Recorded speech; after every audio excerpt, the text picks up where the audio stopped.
Right, so I'd like to call to order our regular meeting of the Board of Education for June 23rd, 2020.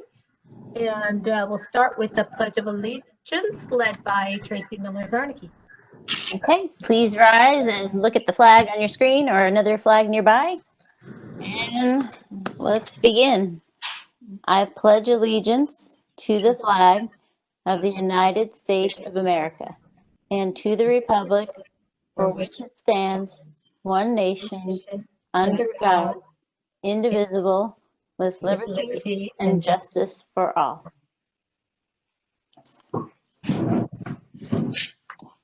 Action was taken in closed session. Dr. Moore, can you read that action, please? Yes, in closed session today, the board took action on student matter number 1, and that vote was 5-0, and also on student matter number 2, and that was 5-0. Thank you.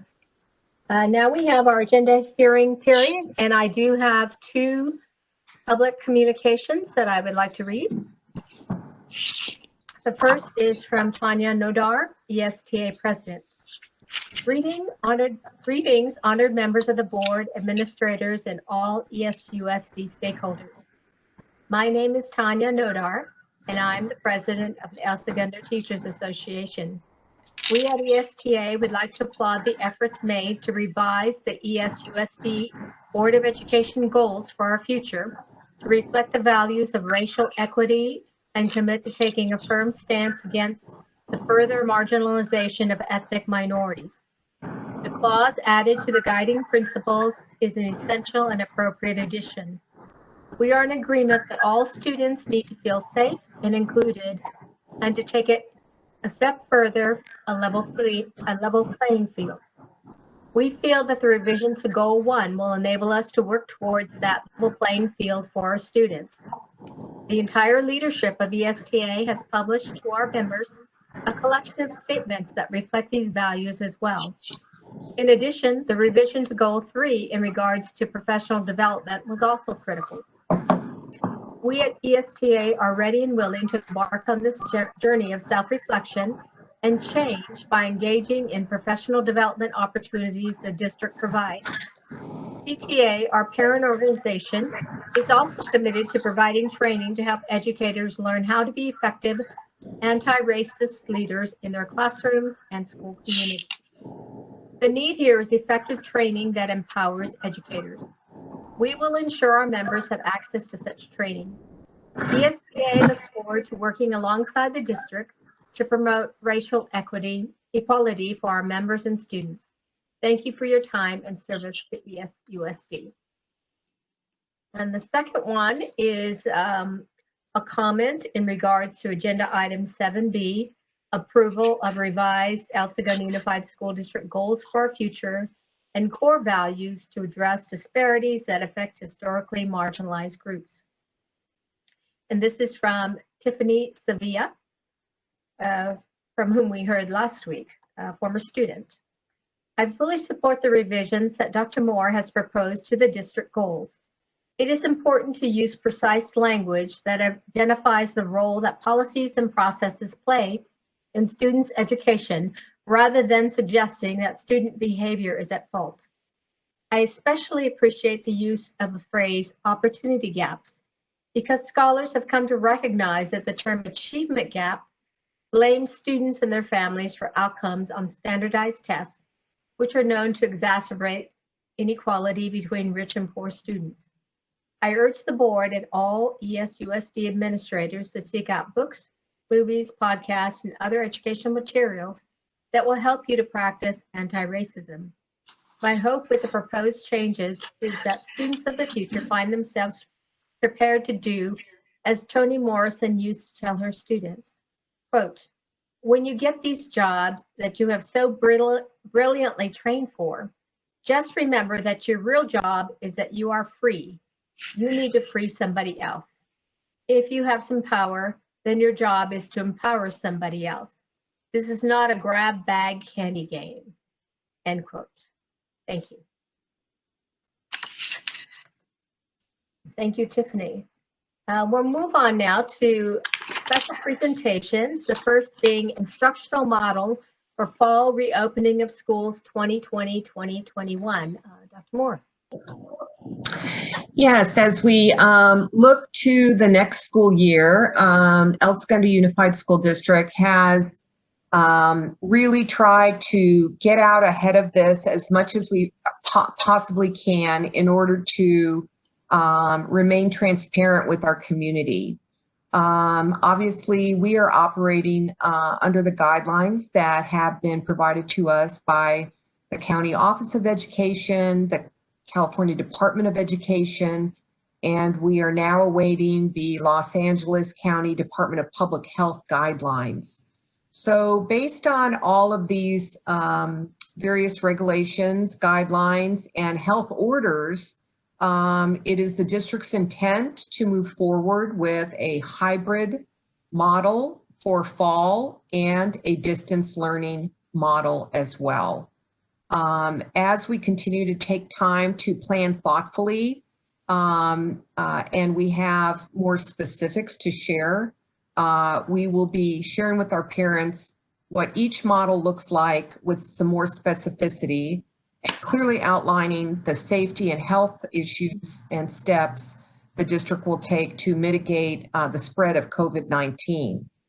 This way, our families at a later time this summer will be able to make an informed choice as to whether or not they want their child participating in the hybrid model or the distance learning model.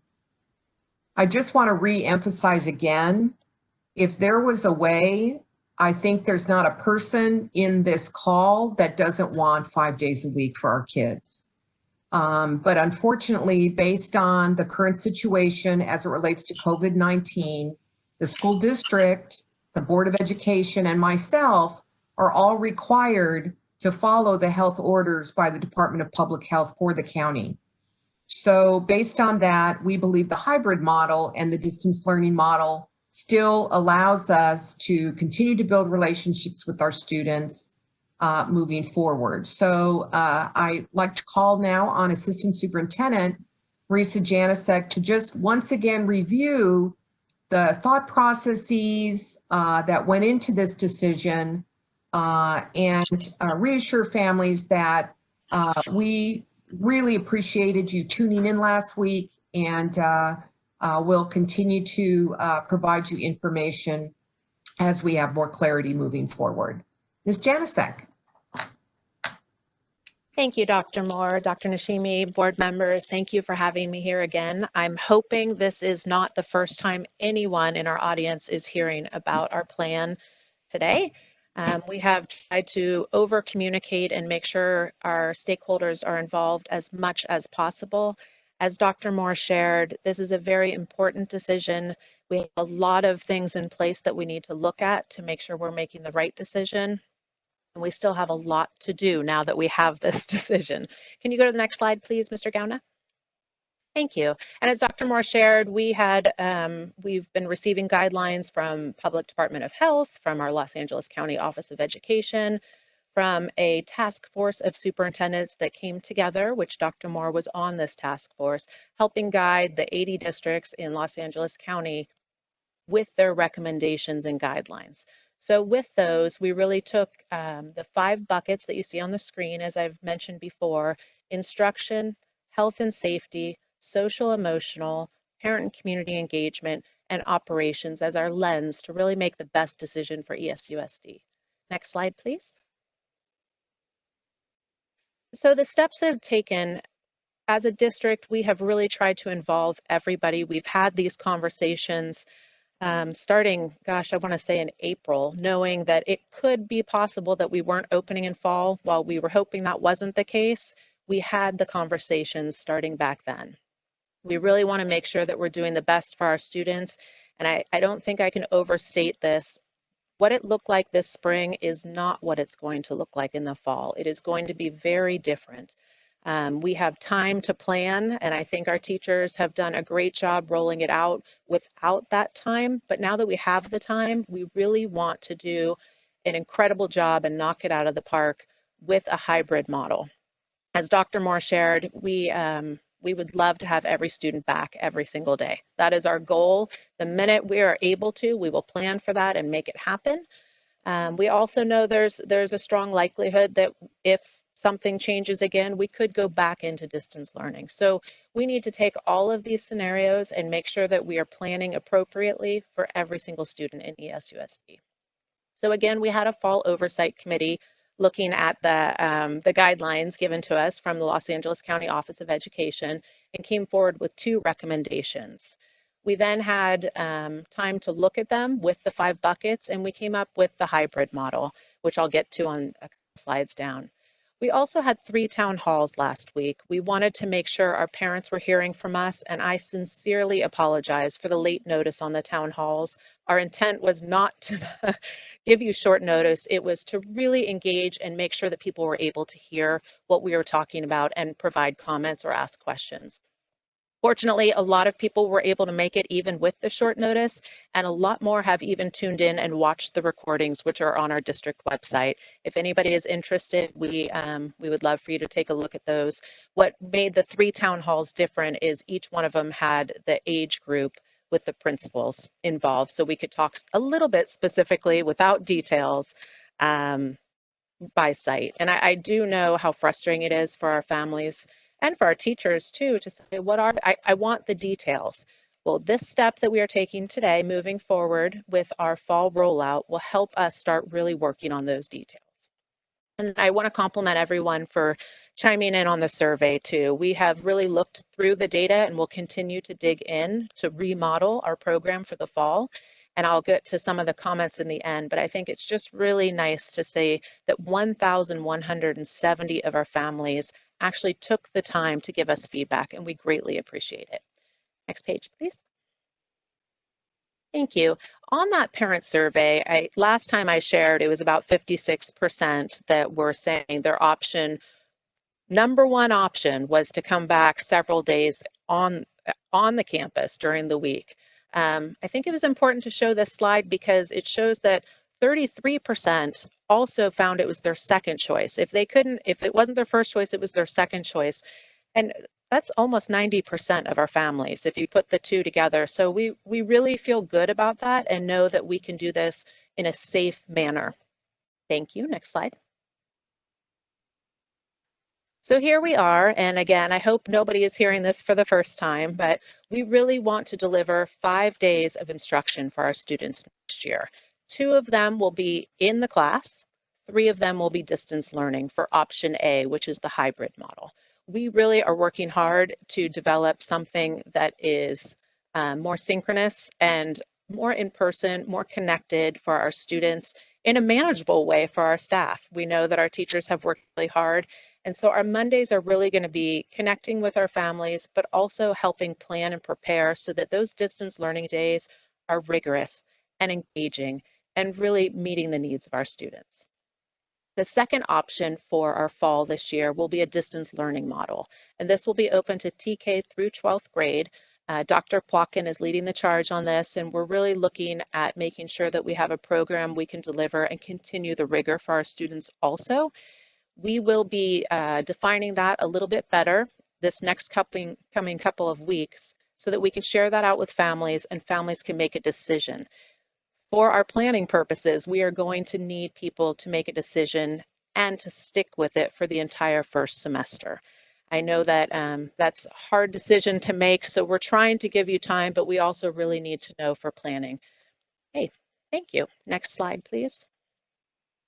So back to the survey, I just wanted to make sure, and the town halls, there were some concerns, and I think it's fair to say almost all of our families want to come back as long as it's safe. Safety is very important, and others said, please just take them. We really want them back every single day, and we cannot accomplish that with the guidelines. However, we feel like having them in person 2 days a week is the next best thing. Again, as soon as we can, we will open our doors to 5 days. We will continue to look at the guidelines, the safety, and make sure we're doing the best for our staff and for our students. So I think the other thing that was loud and clear, and I want to make sure all stakeholders hear this, is that we needed a more consistent learning management tool. parents were trying to find different resources. They were clicking in for one child, clicking out for another child. And we really want to streamline that for our parents, knowing that you are engaged and helping your students as well. We also want it for our teachers so we can really collaborate and share and build on our best practices. So we have had some wonderful discussions with teacher leaders from all the school sites, and we'll be coming forward with streamlined learning management for the fall. I also think it's important to note that our teachers want to see the students too. I know I keep saying the parents want to see the teachers or the students in class, but the teachers also want their students back when they can. I think as soon as it's safe, again, that is what we're going to go for. The final thing I want to mention that came up, and I actually didn't put it on this slide, but I know it was a lot of questions from our secondary level especially, is grading. Grading was for spring. It was a hold harmless because we changed overnight. We will go back to grading and accountability in the fall as we always have. So lots more details to come, but I just want everyone to know we thought this through with all of the guidelines we had in place, with lots of different conversations, and we really feel good about this. And now it's our time to get to work, to really put the details in so that we can bring back the students and have a really, really engaging and rigorous program. Our teachers have already started sending me ideas and resources, and can we do this and can we do that? And now's the time when we get to start doing it. So thank you very much for everyone that has shared their thoughts, asked the questions, and we're excited to continue communicating our development now that we have the schedule in place. Thank you. Oh, sorry. Next slides. This is the one that I actually shared last time too, and it's just the same things. We're going to break into our 2 subcommittees. Once we have some essential questions in place from our district leadership team, and we will be leading the instructional, social emotional, and parent engagement. Myself and Dr. Plotkin will be leading that committee. And then we have the health and safety and operations. That will be led by Dr. Ferris and Mr. Rabii. So more information on that, I'll be emailing our town hall, or not our town hall, our stakeholder committee tomorrow to let them know the next steps so that they can start engaging with others and asking questions. But our work as a district oversight will really to be giving guidance to our school sites so they can develop the plan. We need our school sites to be heavily involved, and they're ready. So we'll be continuing to engage and share, but excited to begin the work. Thank you. So that's all we have to share, and we're happy to field any questions the board may have at this time. I've got a question. How soon or will parents find out the A or the B schedule? And is that based on grade level? How is that looking? Thank you. That was actually a really big question that came up at the town halls. That's what I'm getting asked. Yeah, and a lot of families had asked, can our kids be on the same schedule? And that is something we're working on first and foremost, is trying to see if we can get families on the A schedule or on the B schedule. Some families said we want them on separate days. So there's a lot of navigating to do, and a lot will depend on the high school schedule, also the master schedule. So as soon as we can, but I don't want to say that it's going to be anytime soon that they're going to know whether it's A or B. And do we know, like, or generally, like, at the high school, will seniors be together? Will juniors be together? Or is it going to be just all mixed up? Do we have any idea? Yeah, we were having preliminary discussions, and it wouldn't be based on grades. It would be based on classes. So it would be alternating days for those classes, and that's how it would be broken up. Preliminary discussions. There's a lot more to come. Just want to make sure I'm not saying that's what it is. We're still looking at it. Dr. Nishimi, did you have a question? Yes, so for the high school then, it sounds like it's not so much an A-B schedule as it is by class subject matter. So would a student have the possibility of coming 4 days a week, depending on the classes, or you're splitting each class so that they're all offered on those days? Correct, yeah. Yeah, actually for the high school, they were looking at it would just be the 0-6 day on Tuesday and on Thursday. So it's split. The middle school still fine tuning, and they might be a little bit different because of the 8-period day, where it could be a different subject, but it would still be each student would only attend face-to-face instruction 2 days a week. Right.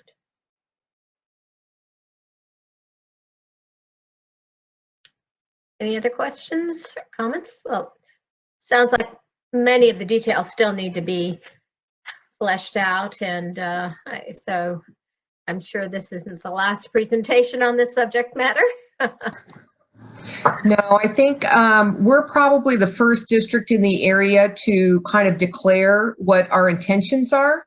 Other districts are looking also at the hybrid in the area here in the surrounding areas. And I think it's important for our community to know that there are also school districts in the area that are considering distance learning only.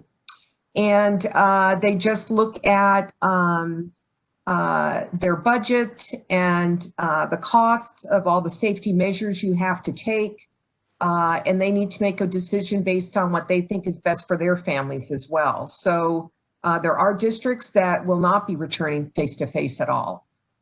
So each district will have that local decision. We are committed to our families to offer both. We do know with certainty, we've surveyed them twice, that we have families, at least 9%, that do not feel safe coming back to school. And so we will meet their needs, whether they're in kindergarten through 12th grade. And we will also have the face-to-face. So that's our initial declaration as it relates to moving forward for next year, and more information to follow as to what the details are and what that looks like. Yeah, I was on a family call yesterday, trying to plan a family summer trip, and one of my sisters just started going crazy. She lives in Las Vegas, on the school district and how they have no information and what are they doing, and she just went crazy. And I stopped her and I said, hey, I said, let me tell you from the other side, you know, what is behind the scenes and how much planning and how many meetings, and these are the things that we've got to make happen before a decision can be made. And you know, it was very interesting. And I told her, I said, I think everyone agrees, even on the district's level, it's frustrating. It's so frustrating because, you know, we start going and we start making some plans and then new guidelines come out. So we have to shift and we have to change. And so, you know, I don't get on Facebook often, but I was told I should get on and read some things. And it was very interesting to hear and read some of the parents' comments in our district. I think some are understanding. I think there's still kind of a conspiracy theory that our district has some ulterior motives or something behind this. And that's what I really want to guarantee everyone, that it really is, we are following guidelines. And there was one comment that I just stuck with me. It said, the district said, this gentleman said about us, he said, you know, what people need to understand is that our district has all the responsibility and none of the authority. And I thought that was so perfect. We really have a lot of responsibility for our kids' educations, and we take it very seriously, but we really don't have a lot of authority. And we have to follow a lot of guidelines, whether we personally agree with them or not. There are safety concerns out of our hands. There's financial concerns out of our hands. And we're really, I honestly want to tell this, whoever's listening, hopefully many, we're really trying our best. And as Dr. Moore started, we want students back as much as parents do, as much as students do. And that is not the goal. That's not what's going on. I have children in this district. I fully, that's why I got an email this week from a parent very upset, and I just don't understand. And I wrote them back and I said, I want you to understand, I do understand. And I'm in the same boat. I don't know. It's not like we're withholding details that only a couple of us get to know. We really are, things are changing every day and we're trying our best. So, you know, I hope the community knows that we're putting out what we can. my thank you. I think you covered a lot of what I was going to chime in about, but let me ask Dr. Moore or Ms. Janicek, do you know when the next level of regulation, guidance, directive is coming, or is it one of those, we just take it as it comes? I had an opportunity to preview the draft guidelines that are phase 1 of the reopening for schools. And they were extremely restrictive. And so superintendents throughout the county were able to give input to our county office to pass on to Department of Public Health to say, is there any flexibility in this area? Is there any flexibility in that area? And then we also participated last week in a conference call with Dr. Barbara Ferrer, who's in charge of Department of Public Health. I have emailed the county this week to say on our call tomorrow, we have weekly calls with the county office. Could you please clarify when the guidelines are coming out? I said, we need them now.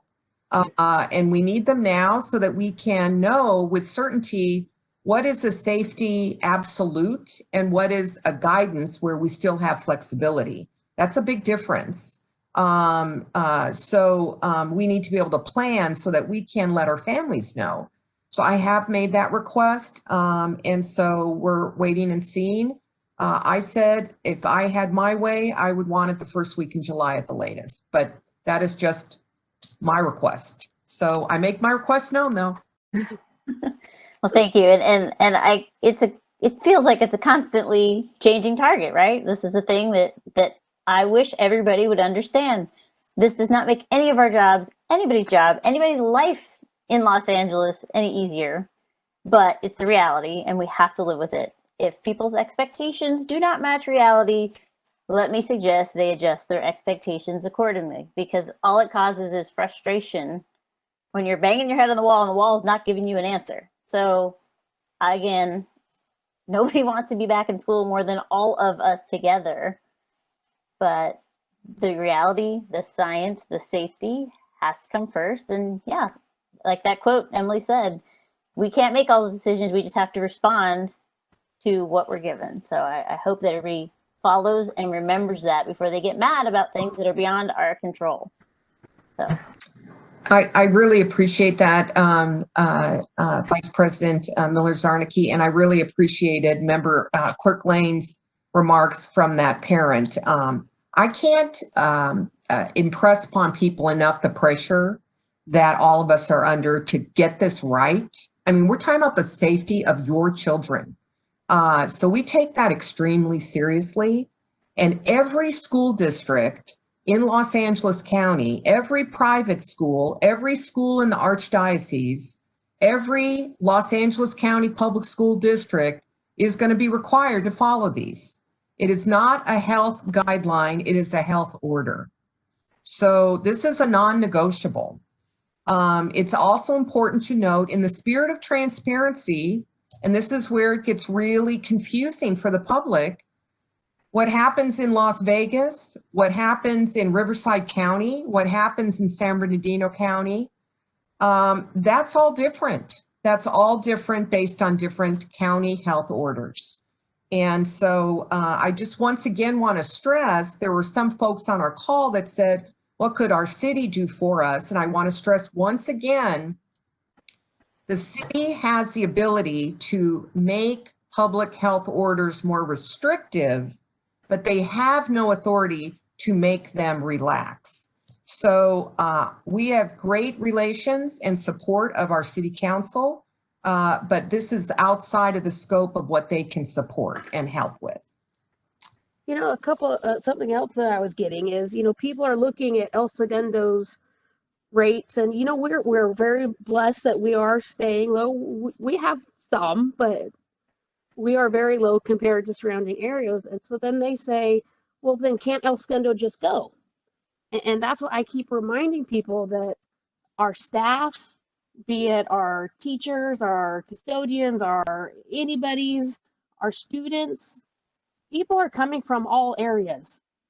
And I think it's not a fair assumption to make that just because El Segundo's numbers are low, that we should be allowed to do something else.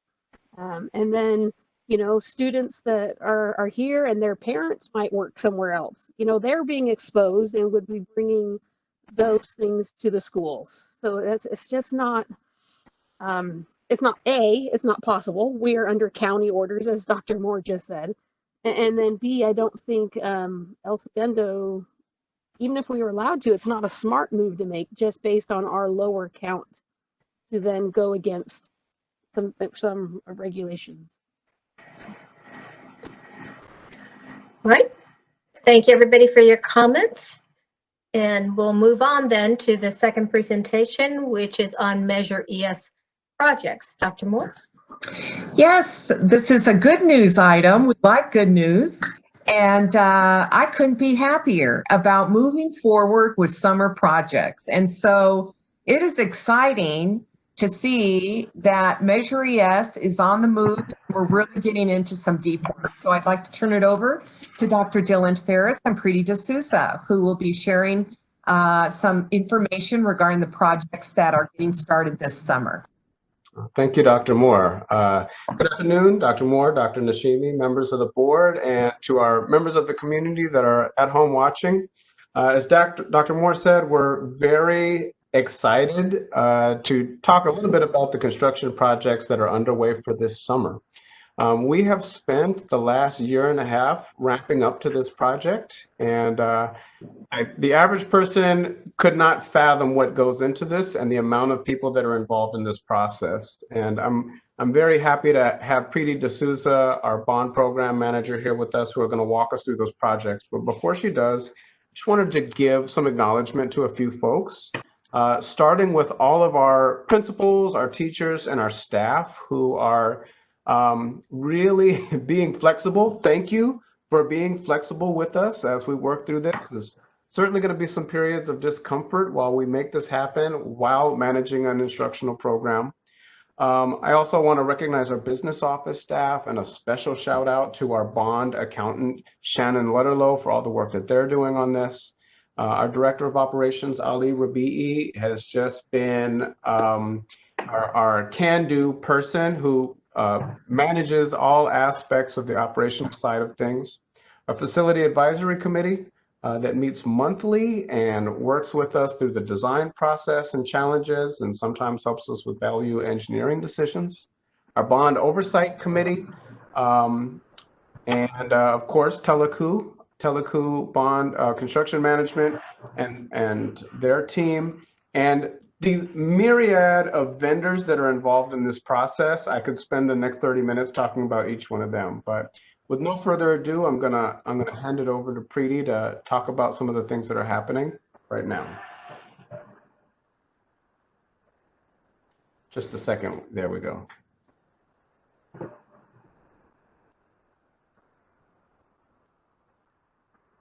Okay, everybody can see my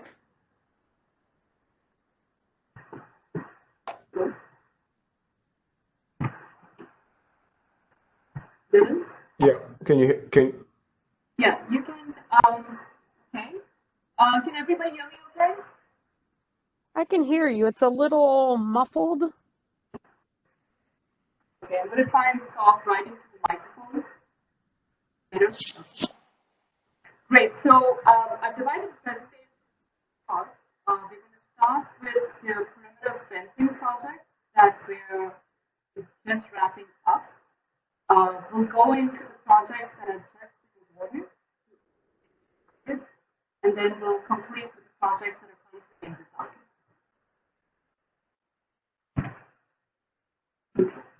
So these projects, the perimeter fencing project, the high school, in order to get it. The contract was awarded to RT contractors for about $700,000. We are a couple of weeks away from the project is rendering of the middle school. Preeti, we can't hear you.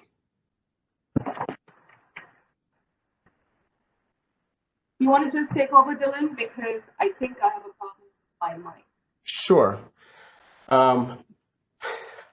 So to pick up where Preeti left off, so we are currently in the stage of finishing up our fencing projects. We had fencing projects that started a couple months ago at the middle school, as you can see an image there of the nearly finished product, and also at the high school. And anybody who's had an opportunity to drive around the high school has seen this project taking shape. We're again in the final stages, the punch list phase. Preeti, if you could jump to the next slide.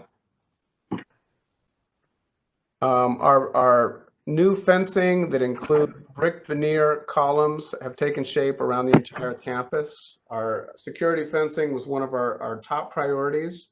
We are a few weeks away from receiving, My bad. we have some custom grillage that is still it's in the galvanization process and will be delivered in a few weeks for that area near the library, which will go into those archways that you see there. But we're very pleased with the aesthetic that we've achieved, or that our contractors have achieved, and again, with the help of our partners, PBK Architects. In our projects that are actually kicking off for summer, we have projects that are happening at 4 different campuses, both elementary schools, the middle school, and the high school. At the middle school, we are completely remodeling the interior of the main office building and actually extending the office building so that it adjoins with the library building. The intent primarily was to achieve a security vestibule so that anybody who enters into the building would be screened before making it onto campus, while also maintaining some sense of security for the offices in the rear of the building. So you can see the new layout, which is included there.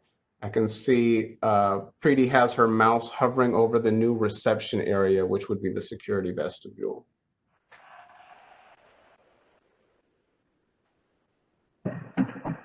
If anybody can hear me, this is a rendering of the new workroom space that is at the back.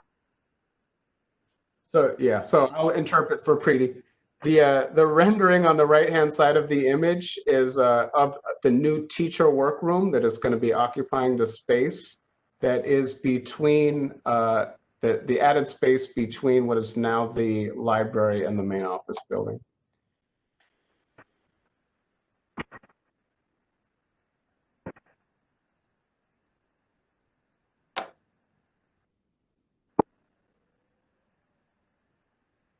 Hey, Danny, I think Preeti's having some connection issues. So if you could give me the ability to share my screen, I'll take over.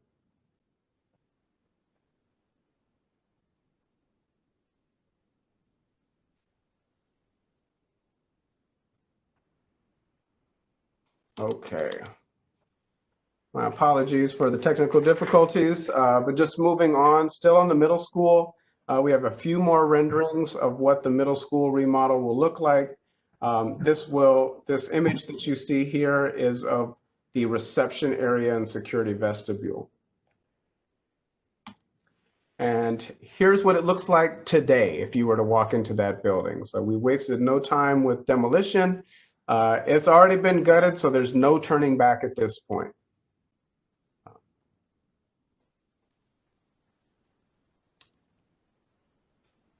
Moving on to the high school, we have quite a few projects that are happening at the high school. It includes again, a security vestibule at the main office.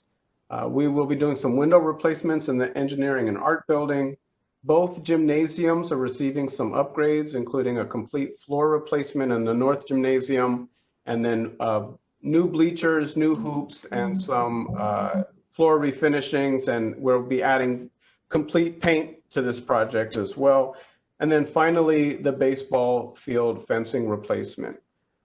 We are making the priority completion for the main office entrance. Some of these other projects will likely extend into the fall, so there will still be construction going on while school has begun. But we've prioritized the completion of the security entrance for this summer. It does include, again, the addition of a second set of doors that would be closed during the school day. some remodeling of the attendance office so that it would be a place for people to check in before entering campus.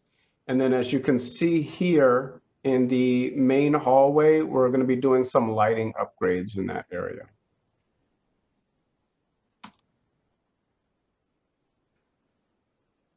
For Richmond Street School, we have a couple of projects there. First, again, we're doing a security vestibule, so a second set of security doors and an office remodel to achieve, again, a pass-through for visitors. We're also, and this is probably the biggest project for the entire district, replacing every window in the entire campus on the main buildings anyway. So that is the one that we're most racing against the clock for. We've started some demolition of those windows already, but tomorrow you will see significant amount of work where most windows will be removed and replaced with plywood as they prepare them for the delivery of new windows and then the installation. Additionally, we'll be getting a new shade structure, a permanent shade structure for the kinder yard. And at the bottom right-hand corner of this slide, you can see an image, an example of what that shade structure will look like, as well as new fencing around the kinder yard and some restroom upgrades that were required to be in compliance with ADA. So at this moment, again, we've done some demo already of the main entrance, removed some tile. We've done some demolition inside the main office. You can see one of the windows has been demoed already. And then the top right-hand corner is the demolition of the restroom that is being upgraded. At Center Street, we're doing 2 shade structures, and I see that the fencing has gone up at that site in preparation for those structures. The structures are they're being manufactured as we speak at an off-site location, and they will be delivered in several weeks where they'll be installed, one at the kinder yard, and then the tall shade structures, this double shade structure here, will be above the play structure that is near the garden for those that are familiar with the Center Street School campus. Okay, and then moving on to on the horizon, one of our larger projects is the construction of the new middle school gymnasium. You have a rendering here at the top right-hand corner, and then on the left-hand side of the slide, you can see what our layout is. We had some delays as we explored the soils conditions of this area. We are proceeding as planned with the current layout. And we've met with our architects on this project, Westberg and White, and that we're in the schematic design phase for this project. And then finally, we are also in the schematic design phase for our renovation to the El Segundo High School library. We were nearing the end. We've got some agreeable layouts that we've achieved with the design team. We'll be adding, as you can see in this rendering, the top right-hand corner reflects the addition of 2 new study rooms that will be incorporated into the library. These study rooms are located at the southwest corner of the library space. You can see the same angle. If you look at the bottom left-hand corner, this is looking across the room. You can see the main entry doors are located here. We have a series of zones. So we have small group seating areas. The bottom right, you can see we have a larger group seating area that can handle larger groups of faculty meetings, PTA meetings, or multiple classes. And then we wanted to achieve smaller group study spaces. So in addition to the new 2 study rooms that I mentioned, we're also adding glazing to the existing study rooms to make them more user-friendly and accessible to students and easier to supervise. So as this progresses, we'll bring this back for further review by the board. And with that, Preeti, do you want to see if we're able to hear you at this point? Hi, everybody. Can everybody hear me? Yes. I do sincerely apologize. I tested my connection right before the meeting, and of course, it worked well. No, Dylan did a great job of presenting on the summer projects. We are, just to give everybody an overview, because I get questions on the schedule every single day. We are closely monitoring that schedule because, in fairness to the contractor, it is a super tight. And it's going to be a considerable amount of work that we're going to be installing. The windows at Richmond is something that they're watching on a daily basis. We just received the drawings for the windows. I would like, and God forbid, we have windows that show up in August and they're the wrong size, right? So one of the expressions contractors like to use is measure twice, cut once. And Emily, I've heard you say this also a couple of times. So we're spending a bit of time up front to make sure we get it done correctly. But I'm hoping by the end of August, the district staff, everyone's going to move in across all these 4 campuses. We're going to have a ton of work to show for it, and I'm going to look good. Any questions on any of the projects? I think it's exciting. I think maybe this could be the one good thing that has come of COVID. I think we are getting a lot of work done that isn't affecting our students and staff. So I'm really excited to see some progression, and getting to see the picture of the middle school office. That really sheds light on where we're at. Otherwise it's you just kind of talk about we're moving along, but when you see it gutted like that, we're moving. I think it's great. Yeah, I really appreciate these updates with the pictures of here's what's happening right now, since we can't all wear hard hats and go walk in there ourselves. I think the more you can share this with us and the public would be wonderful, so everybody can follow along with this exciting progress. So thank you for all your hard work on that and your many. Tracy, I think we probably have a hard hat that would fit you. If you would like to go on a tour, I would absolutely take you. Got one. I'm ready. I could do that. I don't know if it's possible, but if we could put those pictures on our Instagram or whatever things we have, Twitter accounts, I think that is a wonderful way to show the community what's being done. So, Nancy Cobb has a comment. I do. Dylan, you may have said this. I had a few sound issues here, but the picture that we just saw with the placement of the middle school gym, is that where we are now? Is that? That is where we are. That is what we've settled on. Okay. Okay. Our last meeting, we were toying with probably 10 to 15 foot of play in that design. So we're looking at slight adjustments, but those are the footprints that we're dealing with right now. And the soil samples came out all right, because we talked about previously that location would be much more expensive. Are we all okay on that now? Well, we're in the same place we were, which is we are going to have to do significant mitigation, but we're moving forward in that location despite that. All right, thank you. I have something. Yes. Yes, I've been watching the high school fence go up because I live by it, and it's been really exciting to watch that. And the other day I could see all those covering things were off, and that was fun. It looks really nice, really, really nice. That was a big concern. Some of the feedback that we're getting from site staff is that looking at the design, and this is all thanks, I think, to Dr. Moore, that it looks as if the fencing was planned in the first place. Does not look like it's been added. It blends really well with the existing buildings, and it came across, I think it came out really well. It did. Yeah, I have to say, I really thought, we had those weird walls that said El Segundo High School on both sides, both the north and south sides of the campus, with nothing attached to them before. And I thought, I wonder if that was part of a fencing project that ran out of money or something before any of us were anywhere here. So I do say too, it looks lovely. I think that it's going to do its job, and I think it looks great. So thank you.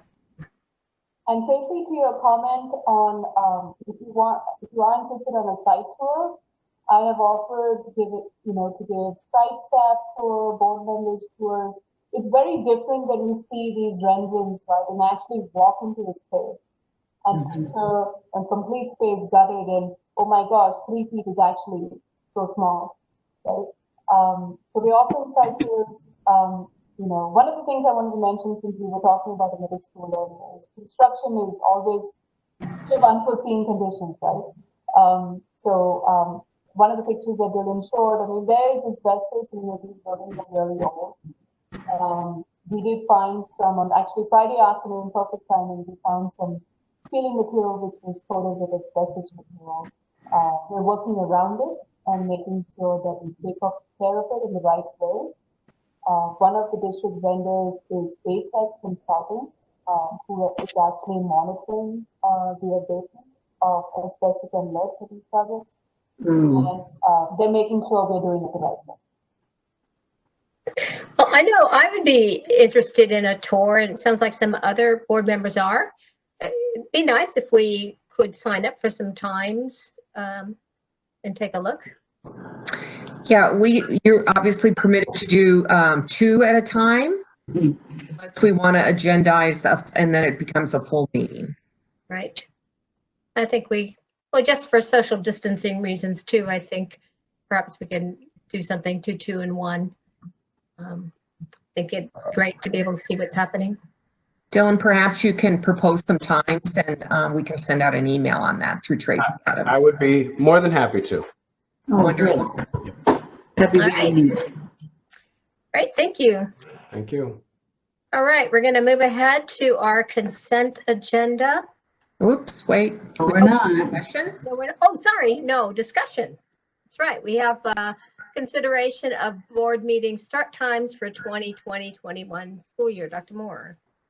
Yes, I would just like to remind the board that when we went into emergency mode, we were in stay-at-home orders. And so with that in mind, we settled on a time in the middle of the afternoon, which allowed everyone to be at home with their families with stay-at-home orders. So we have had a member who's expressed that it's been a hardship as it relates to trying to work and then have the meeting in the middle of the day. And obviously, we're grateful to all of you, and this is an unpaid position. We want you to be able to put the food on the table at home and not be disruptive. So at this time, I'd like to recommend that we consider something in the late afternoon that could meet all board members' needs moving forward. And then should we be able to go back to meeting as a team together, then in large gatherings, we could return to our regular start time. So I'd like to just propose that and open it up for discussion. I'm totally flexible for whatever time works for the majority. As a freelance person, I can plan work around things. So I will stand back and see what works for the busier calendars. Nancy? That goes for me too. Okay. Nancy? I would really favor this move to late afternoon. I've been keeping grandchildren, and I always have to make, some other arrangements for them when we have our meetings in the middle of the day. So late afternoon would actually work much better for me, and I would appreciate it if we decide to do that. Mm-hmm. Emily, how about you? Later the better. Later the better. I'm struggling. Yeah. Especially as we're having extra meetings and things, it's rough. I mean, Yeah. I could make things work, but it's been a little challenging. So later would 3 o'clock, even if we just started at 3 o'clock, I know I'm open. 4 o'clock, 5 o'clock, but 1 o'clock is it's really rough because people are just getting off of lunches and I'm trying to finish up stuff and then I'm unavailable when they're back ready to work.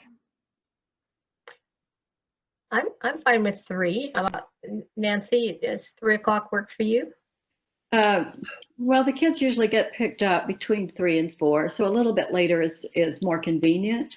But again, I'll go along with the group on this. But I'd say a bit later than 3 would be better. 4? 4 would be great. 4 would be better. 4 would be great. Mm-hmm. I'm fine with 4. Yeah, that's fine. I'll push off dinner duty on to my husband. Is that 4 o'clock we start with the closed session and then 5 o'clock is the, okay. Yeah. Correct. So we could go 6 to 7, probably it could go as late as 7 p.m. just so that everybody realizes that. And I'm fine with that too. Yeah. Okay. So I think 4 we're o'clock. all in agreement that we will start closed session at 4 and then open session at 5. And you know, if we have our regular meetings starting later, I can do an occasional special meeting earlier. You know, that's a lot easier having the occasionals if, you know, so we don't have all of our nights. But like, you know, last week having Thursday and then the Tuesday all at 1, that was a really hard week for me. But just putting that out there that Yeah. it doesn't mean every meeting for me has to start at 4 right now, but just as long as they're not all at 1. Oh, it sounds like for Member Cobb, 4 o'clock is more convenient as well. So I think the rest of us can accommodate that schedule. Thank you very much. All right, thank you. Now we'll move on to the consent agenda. And I just wanted to call to everybody's attention for the adoption of minutes. We have both the regularly scheduled meeting and then the special budget session that we had. Is there any item that needs to be pulled for separate consideration? If not, then if someone can make a motion to approve consent agenda items A through T. It's been moved by Tracy Miller-Zarnicki and seconded by Emily Lane. Any discussion on any of these consent agenda items? I just want to say one thing, if I can. Sure. I love that a couple of them are renewing our agreements with South Bay Children's Health Center and what's the other one that stood out? Care Solace. I just want to comment to the 2 people that might watch this meeting. Anybody that watches this meeting, these are important student support services that we provide, and especially now if students are struggling with anxiety or depression or anything that a lot of us are processing in this hard time, use those resources. They're not just there during the school year. So our website clearly has all that. So I just want to point attention to those 2 because I'm glad we're supporting that and keeping that going, and other people should take notice as well. So that's all. Right, thank you. I just wanted to discuss our agreements with VPLS. I know Danny has been probably sick of me, you know, with the way our email is coming through to my personals and things. It's been a little challenging, and you know, part of this, you know, these are the, you know, you call it the unsexy things that people don't really, the behind the scenes, the day to day that districts have to spend money on. It's not just, you know, textbooks and pencils and salaries. There are a lot of business operational things. So I appreciate Danny and our IT team always making sure that our district is in the forefront and protected and using best practices. I'd like to point out that we are going to be renting these portable hand washing stations for classrooms without sinks in order to prepare for the fall and extra safety measures.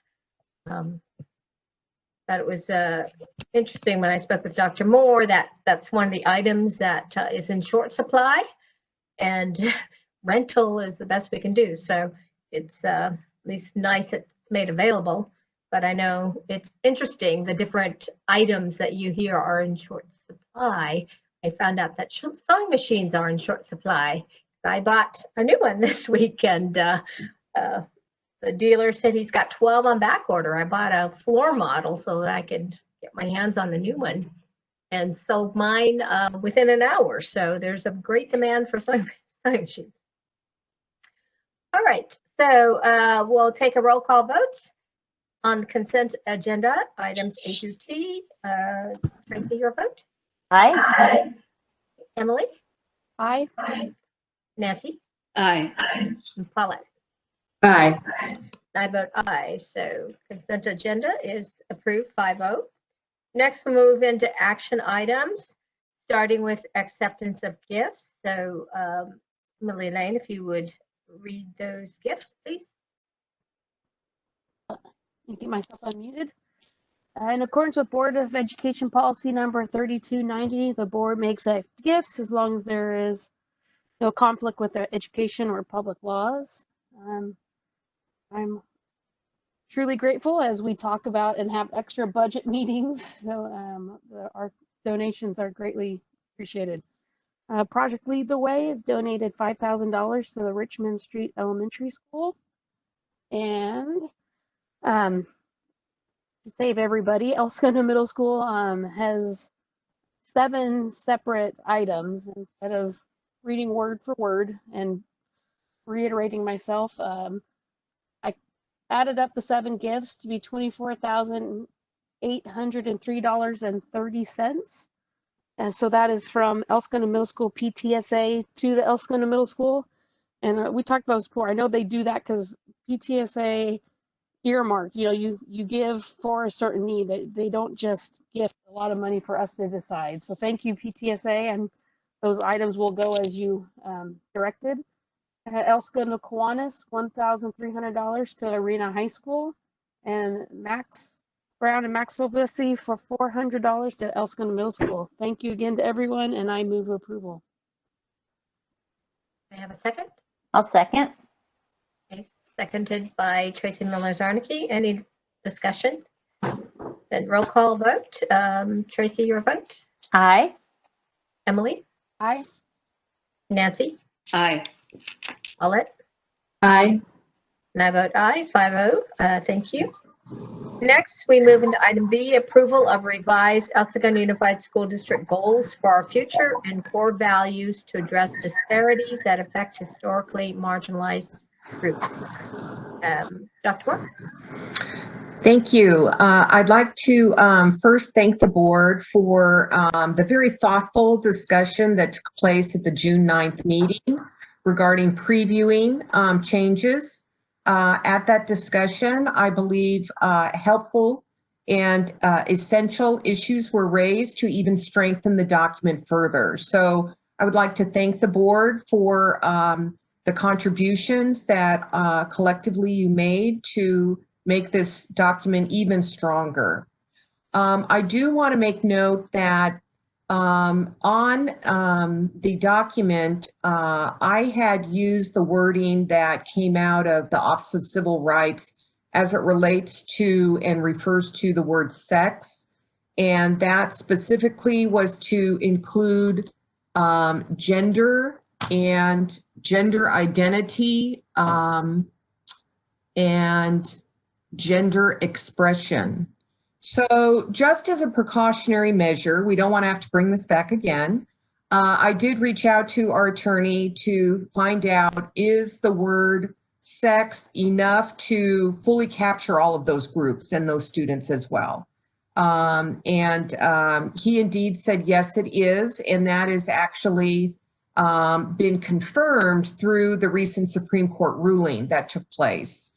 However, I believe in the spirit of really showing specifics and concerns for various student groups, that it behooves us to specifically be explicit in our language there. So on our board item, I did post option B, which specifically has our bullet under core values.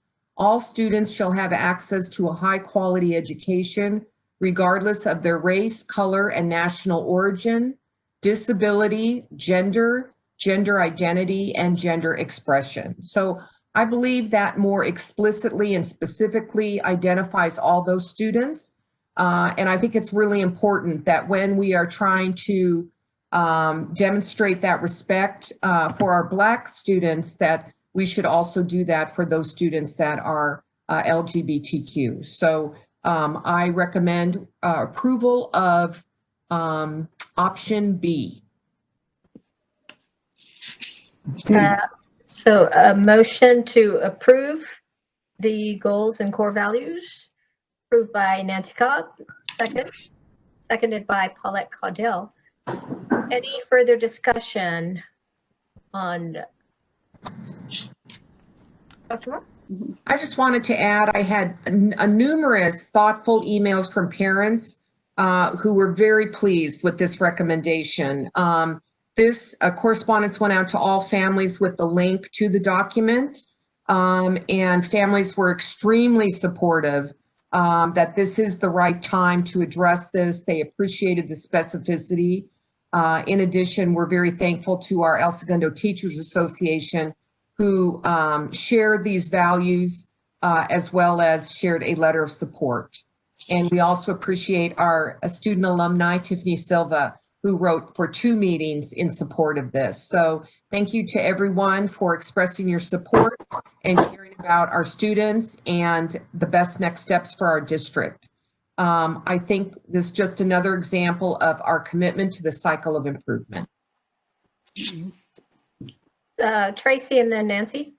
Yeah, I just want to add, I did get comments from a good number of parents who actually looked at our agenda and read your email and responded positively as well. So I appreciate the opportunity to be more explicit in how we support our marginalized groups. I still obviously can't believe we're in this state in the civilized world now that we have to continue to say, come on, people, get it, respect everybody. But I will do everything I can, and I love that our board is doing this as well to continue to move forward in that direction.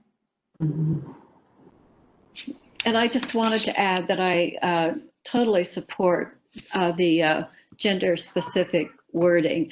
And I did a different kind of research. I looked up what all of the corporations are using, and there were, quite a different variety of variations on this, but I think that this is the clearest, and that it doesn't really, leave room for anybody to misunderstand what we're saying.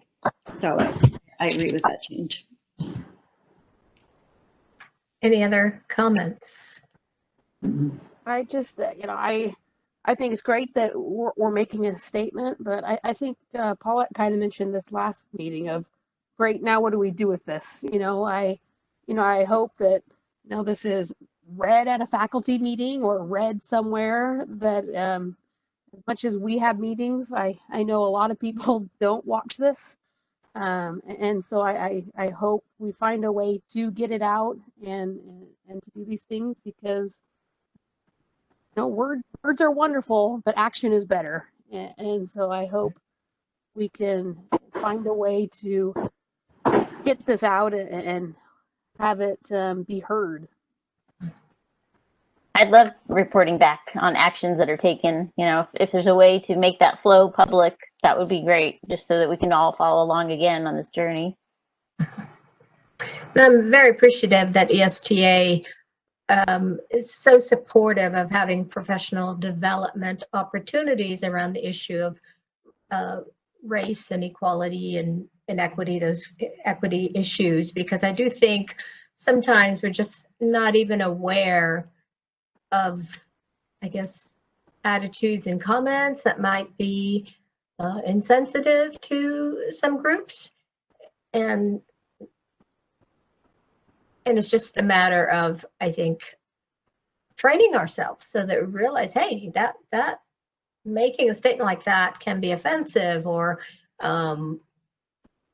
making that kind of comment marginalizes a particular group. We may not even be aware. So I do appreciate the willingness of teachers to bring that to their attention.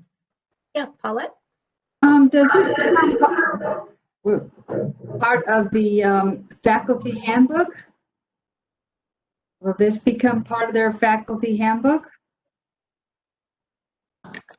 Yes, since it's the district's overarching goals, yes, I would assume that all our principals would include this because these are action steps that the board has committed to. And so it's behooves all of us collectively as educators to strive for this. I would like to say that I definitely have the commitment and actions taken not only by educational services with Ms. Janasek and Dr. Plotkin, but also our administrative team is very, very excited about this. And they have already jumped in with actions to be taken. Our own high school and Robin Espinoza and Dr. Melissa Gooden already have a book club this summer that is completely voluntary, reading a selection specific to Black lives and getting better understanding of the experiences of Black students. And so I really applaud them. In addition, at Center and at Richmond Street, they are digging in with educational resources that they're getting out to their teachers. Teachers are really excited and really are feeling empowered and supported by the board for taking these steps. So we'll look forward to having Ms. Janasek throughout the year include next steps in our updates to the board. Thank you. Thank you. Right, then I'm going to call for the vote. Tracy? Aye. Emily? Aye. Nancy? Aye. And Paulette? Aye. I vote aye, so 5-0 to approve item B. Moving on to C, approval of the COVID-19 operations written report. Dr. Moore? Usually at this time of year, this is the time where the board would be approving the LCAP, which is our local control accountability plan. So with the onset of the COVID-19 pandemic, we received some guidance and flexibilities from our California Department of Education. And so for this year, we have been advised to put together a written report regarding actions taken by the district during this time. And so our LCAP will be brought back at a later date in accordance with the statute. All right, may I have a motion to approve? Moved by Nancy Cobb, seconded by Tracy Miller-Zarnicki. Any comments or questions on this COVID-19 operations written report? Again, these are the things that people, a lot of time, and this is very common. I have to do one for all of our companies on sites that we're working and things, but I just don't think people understand how much time is going and resource is going into this. And as we talk about, the state of California and even, if they keep funding level, these are all things that we're doing, and renting washing stations, all these costs are adding up in time and resources. So I think the district, for getting this together, this is very important, but more COVID money. Great. I'm going to call for the vote. Tracy Miller-Zarnicki. Aye. Emily Lane. Aye. Nancy Cobb. Aye. Paulette Caudell. Aye. Aye for me, so 5-0 to approve item C. Moving on to D, we have a public hearing of the El Segundo Unified School District related to Resolution 22 for 2019-20, approving to adjust statutory school facility fees imposed on new residential and commercial industrial construction pursuant to Education Code Section 17620 and Government Code Section 65995. And so I'm going to open the public comment at 3:16, or public hearing at 3:16. But I don't believe we've received any.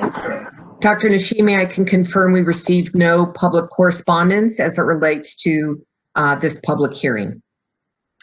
All right. Then I'm going to go ahead and say it's 3:17 and close this public hearing.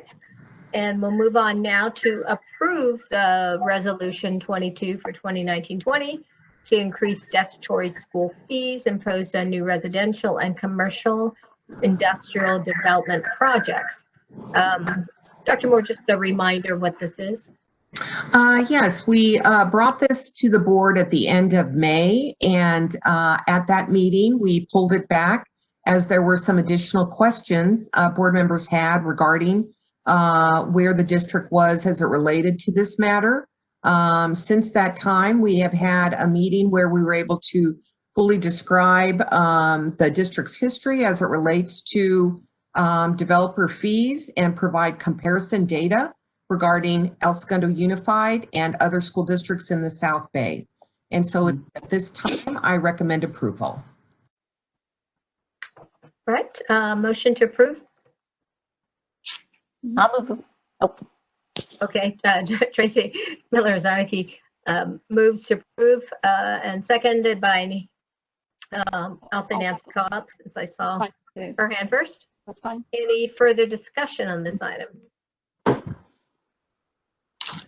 All right, I think we've fully discussed this at our special meeting, so we'll move on with the vote. Tracy aye. and Emily Lane, Aye. Nancy Cobb, Aye. Paulette Cardell, Aye. and I vote aye. So item E, 5-0 to pass. Next, we have a public hearing on the El Segundo Unified School District 2020-21 proposed annual budget. And I will open the public hearing at 3:18. But I don't believe we've received any communication on this one either, right, Dr. Moore? I can confirm we received no communication on the budget. Okay, then I'm going to go ahead and close the public hearing at 3:19. And we'll move on to item G, which is approval of the El Segundo Unified School District 2020-2021 annual budget. Dr. Moore? Yes, as we look to the budget, we've had a special study session on that. And it's important to note that although there has been media release that the governor and the Senate and Assembly have reached an agreement as it relates to the budget, the governor has yet to sign that. And so based on the statute, the district needs to move forward with the budget based on the May revise. And so this is the guidance of our Los Angeles County Office of Education. It's important to note that this budget is based on a number of reductions for education recommended by the governor, and that the new budget, although the reductions appear to be less, does contain deferrals, and deferrals to a very significant chunk of the school year. And so I would like to call upon Kim Linz to just share briefly any further information as it relates to the budget. Yes, thank you, Dr. Moore. So as Dr. Moore mentioned, there is a budget deal with the governor and the legislature that does increase the funding to education. It takes away the 10% cut and gives us a 0% COLA, includes additional CARES Act funding and some liability relief. But the deferrals that Dr. Moore speaks of are significant. They are approximately $7 million or 23% of our budget that, while allocated in the budget, we will not receive in the 2021 fiscal year. Those will be delayed. Some of them will be offset if there is federal funding, but that is a significant deferral that the district will need to adjust to and determine how to manage. So those are the details we have right now. As we get additional details, we will incorporate those into the budget and bring them back for a 45-day revision as is required by statute. All right, so may I have a motion to approve the El Segundo Unified School District 2020-21 annual budget? Okay. Oops. Moved by Paulette Caudell and seconded by Nancy Cobb. Any further discussion on the budget? You know, we've studied this quite a bit already, and it's all going to change, but we have to have it passed. So The lovely moving target. I commend Kim and her team for keeping up with this. It's insane. And I think, you know, I think we've mentioned this, but I don't think you can mention it enough that as things change, as the budgets change, we get to have more special meetings, and this is a moving budget that if people hear on the news, oh, Governor Newsom's gonna hand out all this money, that will change stuff for us, and we will have a meeting and we will adjust. This is not set in stone, just like everything else. That's what I heard. You know, someone made a comment on the budget, and I because they're going to set their budget, and then it's just that's the way it is. That's not how it works. But it does require another meeting from us. But you know, we are changing and we are listening and hopeful. I am very hopeful, but we have to be realistic and with what information we have. well, already we know we'll have a special meeting in August to make any adjustments within that 45-day window. So we'll see what the governor ultimately signs. All right, so I will call for the vote. And, Tracy, Aye. Emily, Aye. Nancy, Aye. Paulette. Hi. I vote aye. So item G is approved 5-0. Next, we have a resolution 27 for 2019-20. Resolution regarding the Educational Protection Account, EPA, for fiscal year 2020-21. Dr. Moore? Yes, this is also regulatory in nature, and the Education Protection Act ensures that specific funds are not allocated towards administrative salaries or costs. And this affirms that commitment. Okay, so if somebody could make a motion to approve this resolution. Everybody's kind of slow.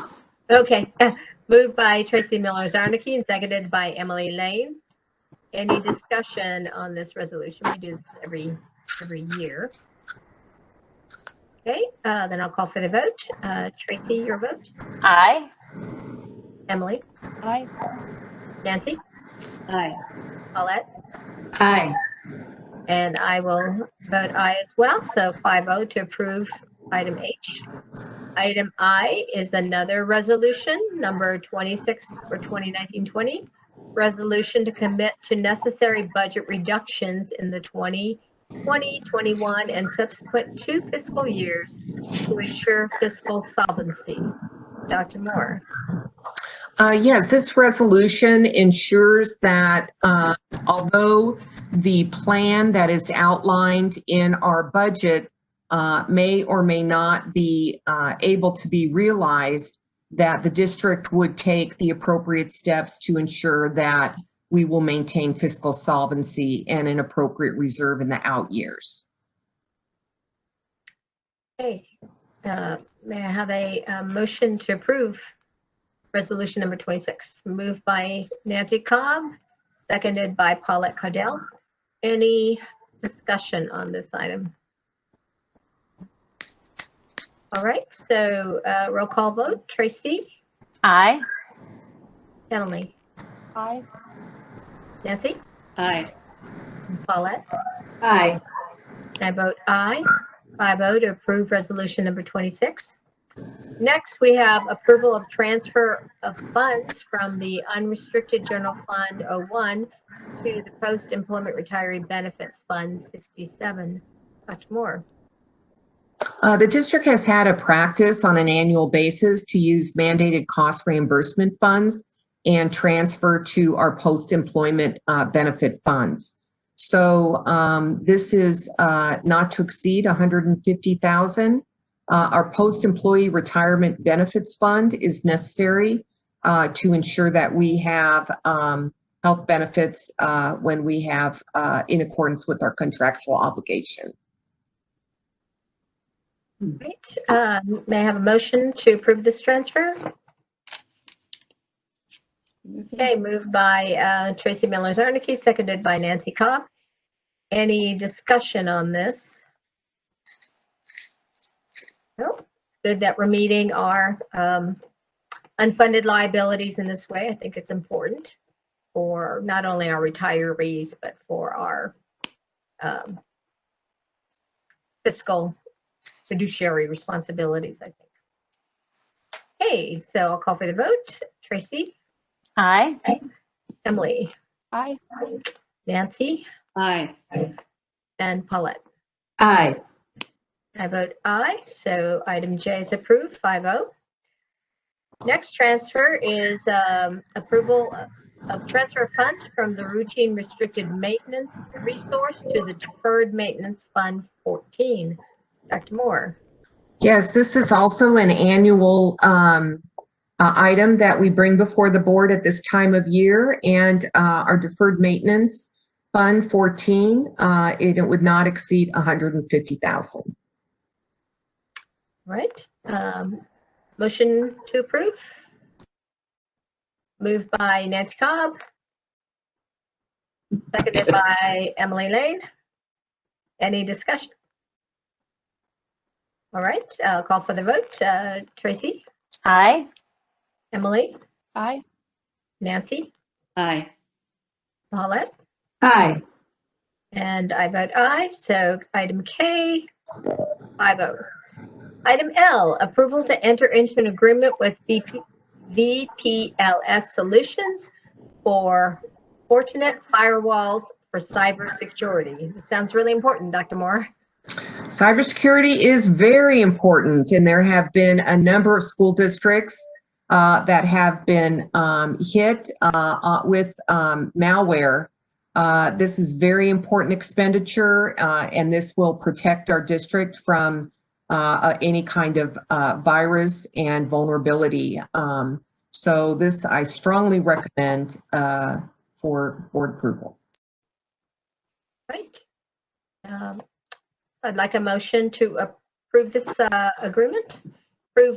Motion by Paulette Caudell. Second by Tracy Miller-Zarnicki. Any discussion on this item? Right.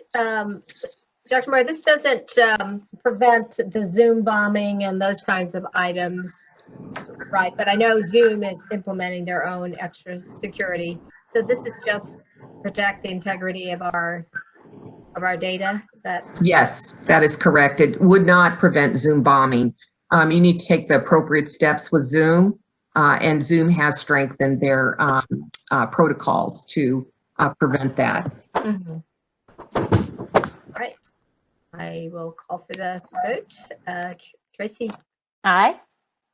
Emily? Aye. Nancy? Aye. And Paulette? Aye. And I vote aye, so item L is approved, 5-0. Item M, approval of placement agreement with Hawthorne School District for use of special education regional program. And Dr. Moore. Yes, items M, N, and O all have to do with special education services for our students that are in accordance with individualized education plans. So items M, N, and O, I recommend approval. And I believe all of those items were placed on the action because of the cost of the items, but they're definitely appropriate use of our funds to support our students. So motion to approve item M, please. Moved by Tracy Miller-Zarnicki, seconded. Emily Lane. I saw that hand kind of go up. All right, any discussion on this item? All right, then roll call vote. Tracy Miller-Zarnicki. Aye. Emily Lane. Aye. Nancy Cobb. Aye. And Paulette Caudell. Aye. I vote aye. So item M is approved, 5-0. Next, we have approval of master contract with Center for Learning Unlimited. May I have a motion to approve? So moved. Moved by Paulette Caudell and seconded by Nancy Cobb. Any further discussion? Okay, then Tracy Aye. and Emily, Aye. Nancy, Aye. Paulette, Aye. and I vote aye. 5-0 to approve item N. Item O, approval of consultant services agreement with Mela Shaw, physical therapist for 2020-2021. Need a motion? Okay. Moved by Paulette Caudell, seconded by Nancy Cobb. Any further discussion? Okay, then I'll call for the vote. Tracy, Aye. Emily, Aye. Nancy, Aye. and Paulette. Aye. Right, and I vote aye. 5-0 approve this consultant agreement. And final action item is approval of the MOU with ESTA regarding reduced contracts for 2020-2021. Dr. Moore. Yes, we really appreciate El Segundo Teachers Association and Dr. Dylan Ferris for reaching an agreement regarding shared contracts for next year. This would allow someone to reduce their contract and receive the full district's health benefits contribution as a cost-saving measure during these very uncertain times. So this also will give some flexibility to our teachers should they wish to access it. I recommend approval. All right, so may I have a motion to approve? Sure. Been moved by Nancy Cobb, seconded by Paulette Caudell. Any discussion on this MOU? Right, we appreciate ESTA's flexibility in providing this MOU. I think it'll be really helpful for the district and for the teachers, I hope, as well. So I will call for the vote. Tracy, Aye. Emily, Aye. and Nancy, Aye. and Paulette. Aye. And I vote aye. So item P is approved, 5-0. We'll move on to our informational calendar. Dr. Moore. Yes, I'd like to think that maybe we were moving into slowing down here. And so although on the calendar, it only shows a single board meeting of July 7th, I really want to stress to the community what Member Lane was saying, which is we are all working very, very hard to recreate what school looks like in the fall. And so we even had to reach out to our principals and say, we're going to need you to come back to work some days this month because we're going to have to really dig in and dig deep on what health and safety measures are going to be in place, what the instructional model looks like. So I'm just very proud of this team and how everybody's coming together to really problem solve this collaboratively. So we'll be working whether it shows it on the calendar or not. So. All right. Well, we know you'll call a special meeting when you need us, so we'll be there. All right, we're going to move into board members' reports and discussion, and we'll start with member Paulette Caudell. Yes, I was able to watch all of the graduation videos, which was pretty exciting because last time I didn't get to go to all the graduations, and I felt like I missed something. And I was very impressed with the videos. And I have to say that I particularly enjoyed seeing each and every child with their name on the video. It was just really much more intimate and personal. I liked it, but I don't know. And then I also watched the videos that were produced by the teachers. And the two videos that stand out in my mind are the toilet paper toss video. That was very clever. And the Avengers video. They did a simulation of Avengers skit. I enjoyed that. They were fun. And It just kind of highlighted the actor in all of our teachers. It was very fun. I also got to see the students running for election. They all made videos and as they ran for their election office. That's why I already know who our next student representative is. We live in such a clever society this day with technology and all that. It's just amazing. And on Friday, I was able to hear the student forum on Black Lives Matter and equity and allyship. I was extremely, extremely impressed with how articulate the students were, how well they thought out their positions, and I learned a lot, and I was really, really impressed. Okay, so. Great, Nancy Cobb. Thank you. Thanks, Paulette, for sharing that. So I won't go over that again. I'll just say congratulations to the graduates. It's been really interesting to see what their plans are as they go into the future. And also to just say, it's now the official beginning of summer. So let's at least take a few days to enjoy that. That's it. Thank you. Emily Lane?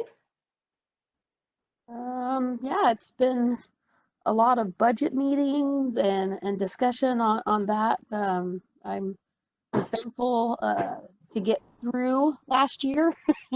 And as Nancy just said, it's summer.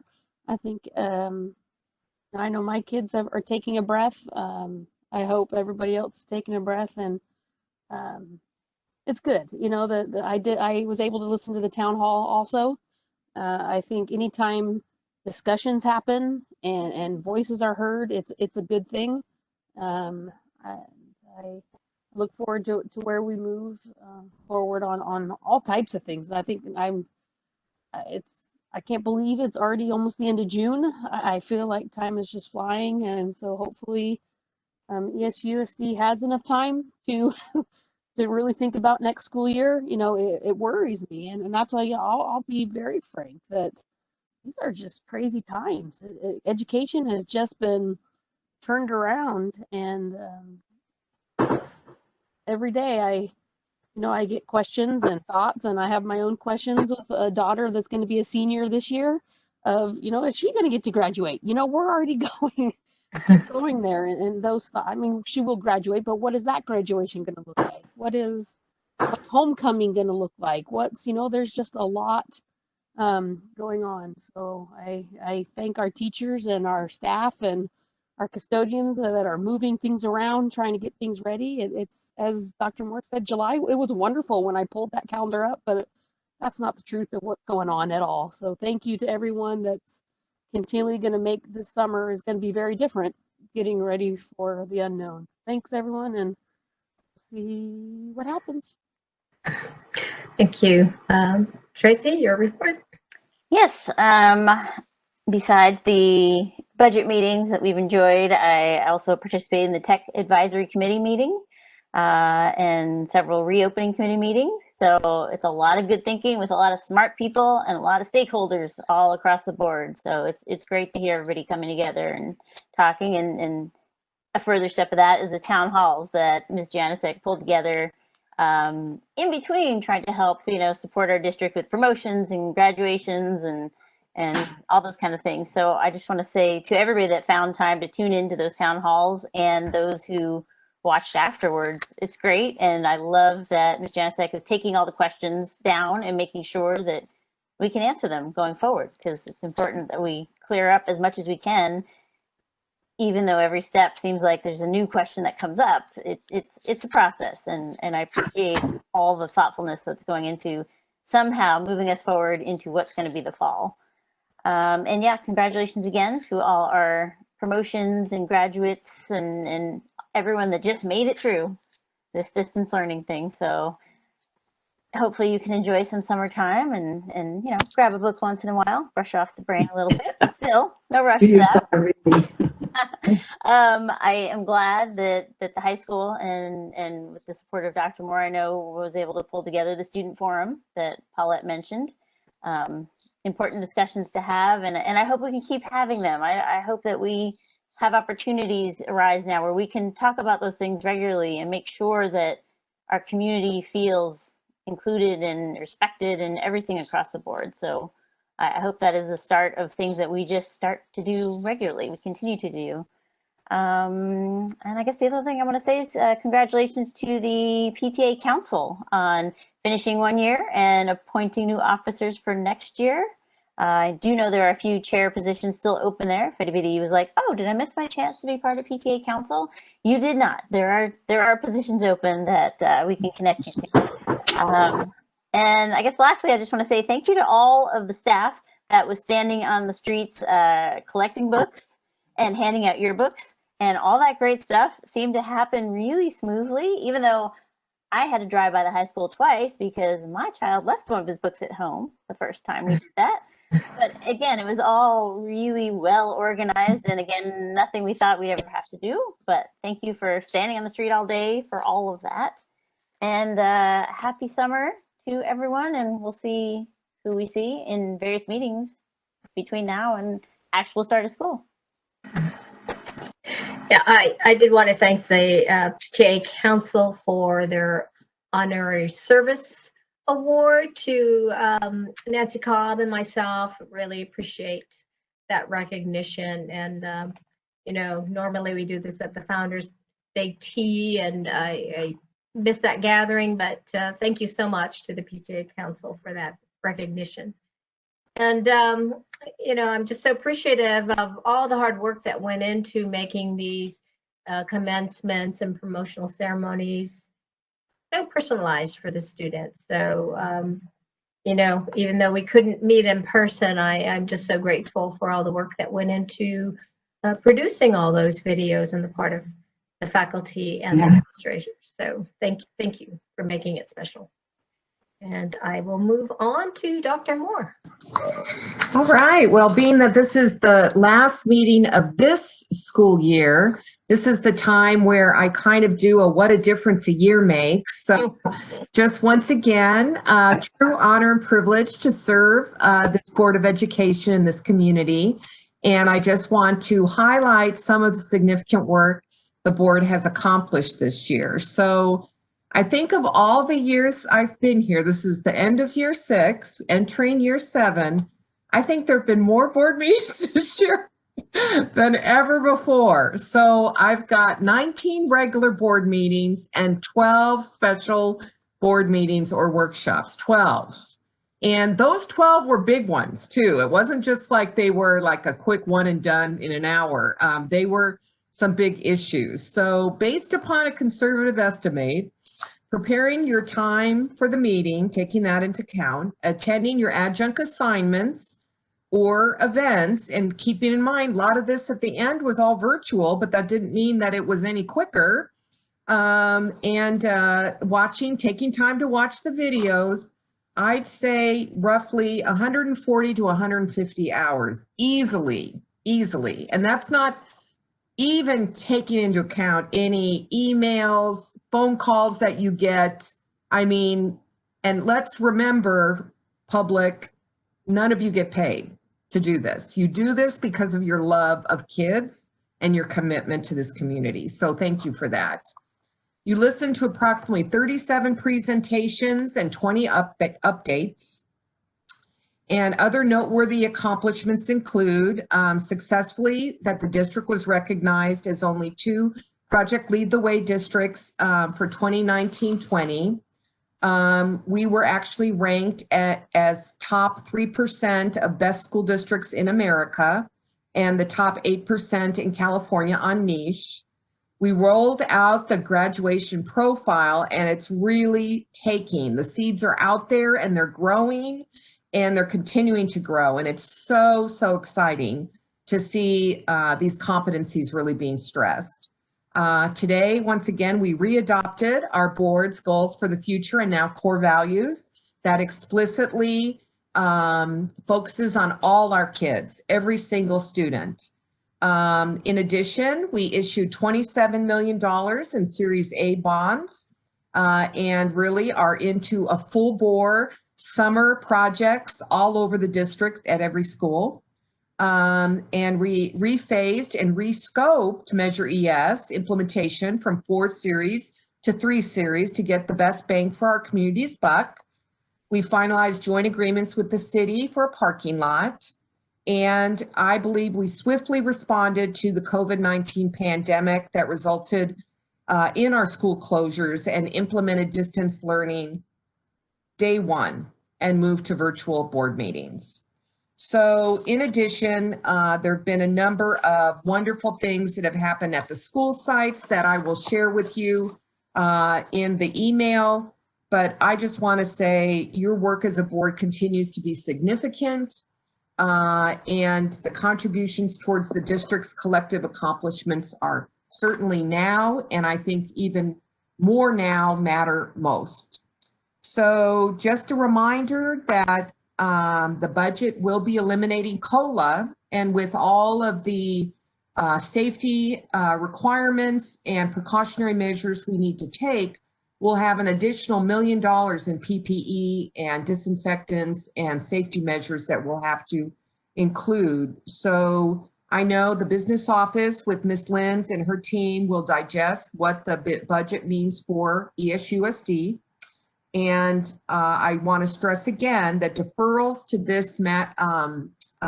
this degree are significant. So what is a deferral? A deferral is like an IOU. And to look at a school year in a budget of over $30 million and say, you're going to get an IOU for $7 million of that, that is significant. And I took the Business Academy through the Association of California School Administrators. And one of the key principles that they drive home is cash is king. And so now more than ever, I just want to emphasize that the board's fiscal prudency and thoughtfulness as it relates to the budget is so, so important because, you know, we need to get through this and we don't even know what 21, 22 will look like. So it's not a win for education by any means, but it's better than what grim forecast we had initially. So with that, I am recommending that August 4th be held for our special board meeting. And it is a Tuesday, and we could certainly do 4 o'clock to do the 45-day budget adjustments and presentation that is necessary per statute. Would that work for everybody? Is that okay? 4 o'clock, August 4th it is. We will put it on the general calendar then. And again, thank you for your service, and collectively just want to thank you on behalf of the leadership team for all your support during this very challenging time as an educational professional. Thank you. Okay, thank you. And our meeting is adjourned at 3:50, not recessed to closed session. All right. See everybody in a couple of weeks.